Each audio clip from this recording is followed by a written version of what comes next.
Alright, hey guys. Back here with my friend Tripp. You saw us last time from our little Suicide Squad review. Yeah. This time I'm actually going to do us all a favor. I've already seen this, but I'm going to play the trailer for Ready Player One, which is a book that I read. Okay.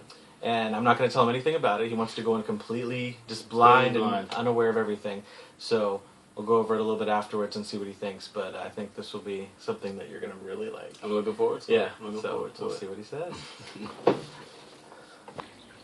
Just pay close attention to what you see and hear in the trailer. Okay. Just we'll focus it. There's Yeah. nowhere left to go. Nowhere. Except the oasis.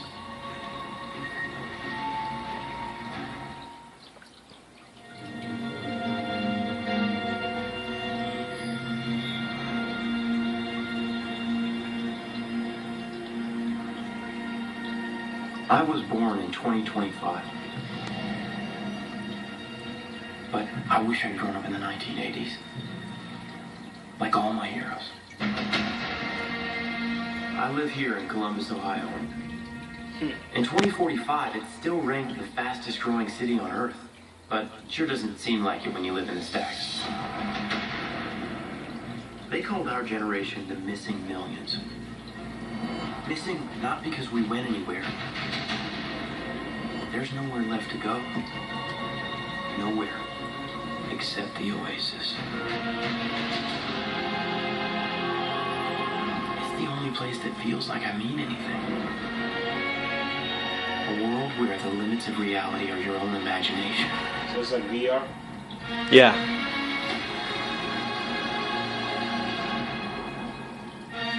Huh. That's okay. Hold on. Is that Back to the Future? Pretty cool. What? What? Are you ready?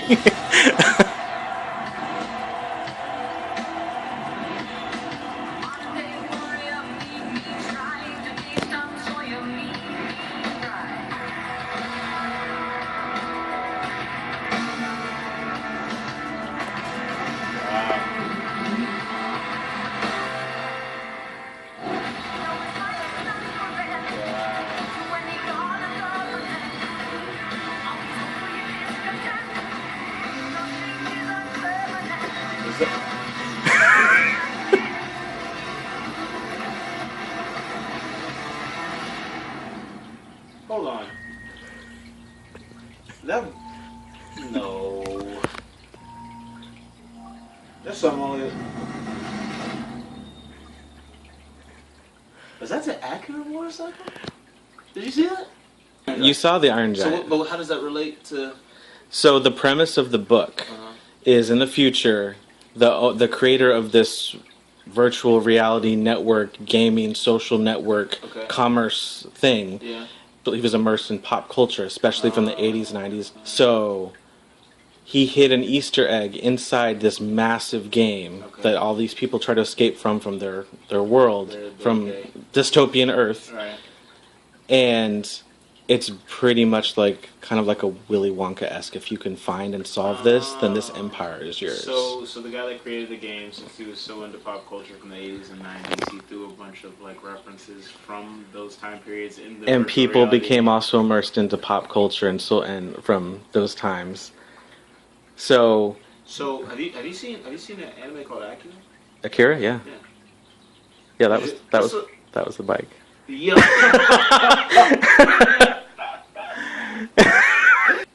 So what I'm gonna do is I'm gonna replay the trailer now that you've seen it. Okay. And I'm gonna go over the stuff that I've noticed, and let's see if you caught on. Obviously, you were seeing some things. Yeah. So but I didn't make. I'm not sure because you're going in blind. Yeah. I'm trying to get like. All right, so let me go back. It's the only place that feels like I mean anything. A world where the limits of reality are your own imagination. Did the music sound familiar? Does this music sound vaguely familiar? I mean...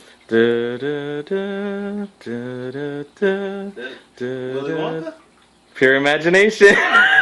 Wow. It's a Willy Wonka-esque type film, and they did a take on that theme. Wow. And you missed something else. Walking in.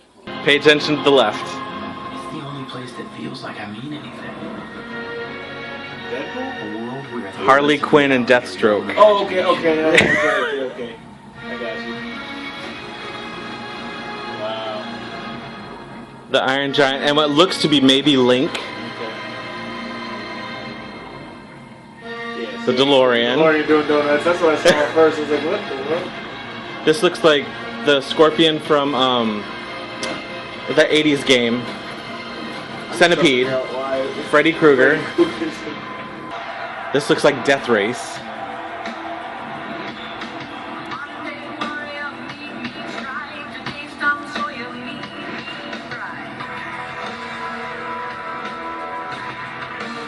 It's just crazy because this is like. I just think it's funny because The Bigfoot monster truck. there it's just a smaller scale here. See? The Akira bike. Yeah, that's what I'm. That's what I saw. Wow. The DeLorean back in action. That's so lit. Wow. Thoughts? Man, a lot. I think at first it was kind of confusing because it was kind of only because you think you're seeing certain things, but you're trying to fit it within your already preconceived notions of what it would be. What were you expecting? I thought it was just going to be like a Tron type gaming type of thing. Oh, Ready okay. Player One, obviously, like he's putting on a headset, so I'm thinking virtual reality. But then you start seeing these like iconic little, like you're seeing the DeLorean do donuts. You're like, maybe that's not the DeLorean. Maybe it just looks like a, And then you're seeing the Iron Giant clip. He's like, what? When the Iron Giant walked out, I literally got like, I think I teared up because I love that movie so much. Yeah. I was going, what is the Iron Giant doing in this movie? Yeah, I'm seeing the DeLorean. That's what I was like really tripping out. It's just funny, like why is that there right now? The best thing that I read, and he announced it at Comic-Con, was that the Iron Giant will have a substantial role in this movie. Which makes me so flippin' happy. I can tell. Like I feel like I need to go back and rewatch that now because I can't. Yeah. Well, that's the thing is because not a lot of people either they caught on after the fact or they just aren't aware of this movie because it was under the radar until after The Incredibles and Brad Bird got more well known. So I feel like because of this movie, it's going to bring an audience back to acknowledge and see that this movie was actually really good. Yeah, I see it sitting right there. I like this movie. Iron Giant is my Yeah, we all got that one, but we own every format of it. We got it on VHS. I got it on DVD, Blu-ray, 3D, Ultra HD. Nah, man, I hear you. I'm like that with like. Oh my gosh, I will have it in 3D because then when Ready Player One comes out in 3D, I'm gonna have that. So I'm gonna have the Iron Giant in all three formats. Wow, man. Yep. Yeah, no, this is gonna be cool, man. It's gonna be cool. crazy. This is. I mean, based on the excitement right now, this is definitely like opening night. Oh yeah, I'll be seeing opening for weekend. Sure. I'm there opening weekend. Like when you first see him putting on the VR headset, there was an anime called Sword Art Online. It's almost identical. If you watch it, it's similar. Like it's set in the future.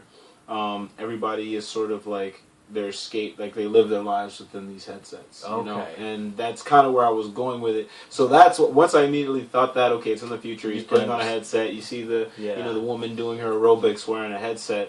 I immediately started going down that channel. All of a sudden, you see Freddy Krueger fighting some big scorpion and this like, dude using a weapon from Halo. It's like, wait, what is going on right now? And then there's this death race, and then somebody's just whipping through on the Akira motorcycle. It's just like, what? Somebody's doing donuts in the DeLorean. A nerd. Yeah, it's honestly that's like nerd heaven, man. Well, that's what it is. Somebody like a brain of a nerd just went. And that's why it was like, because that's what the book was like, literally like, because there's so many things where there's things they want you to figure out, so you might be aware of as a reader, but you're waiting for them to figure, these like little clues of nostalgia. And he goes into detail, like in the book, like they reference. There's, like I said, I know there's going to be more references in the book than in the movie, but the fact that they're even going to get, the fact that there was that many Easter eggs in a 2-minute teaser. Yeah. I mean, the movie, I know, I'm just going to be like, There's a rumor that the Ninja Turtles are going to make an appearance. That was the main thing that came up when we found out, the readers of the book, that they were going to make a movie. It was like, how are you going to get the licensing for all these properties? Yeah. Like, and you're obviously not going to be able to get as many as there was in the book because that requires a lot of money.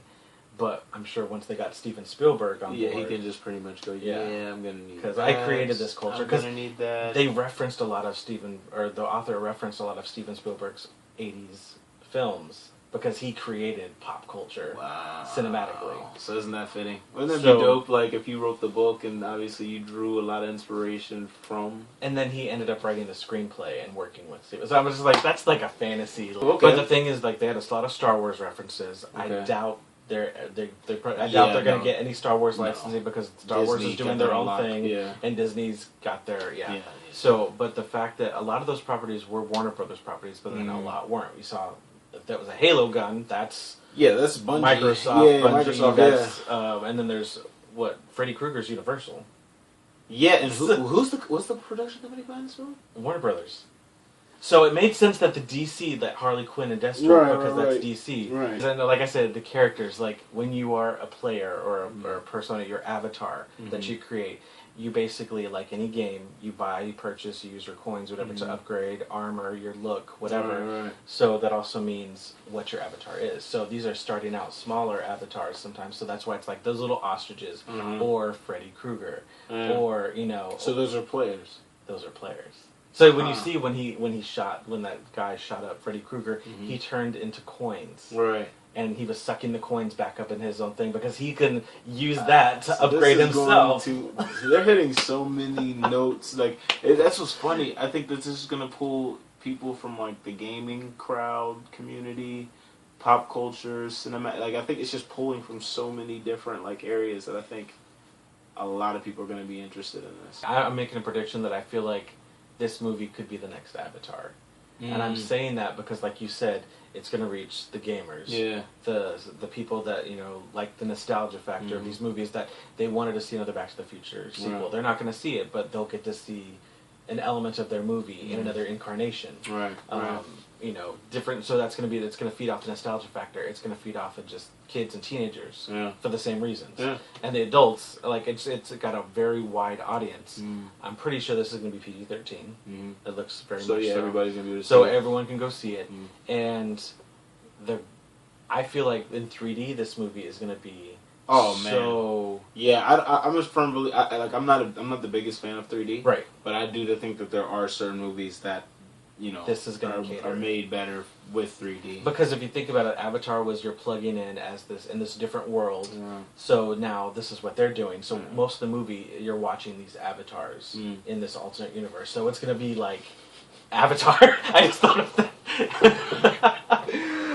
So I feel like it's going to be that big. Man. Spielberg's like, I'm back to take the crown. Yeah, exactly. He's like, let me just step my foot back. What was the last movie he directed, actually? I'm trying to think, what was the last movie? Isn't it? Yeah, the last one. the BFG, which I didn't watch. I watched 10 minutes of it and turned it off. Yeah, so.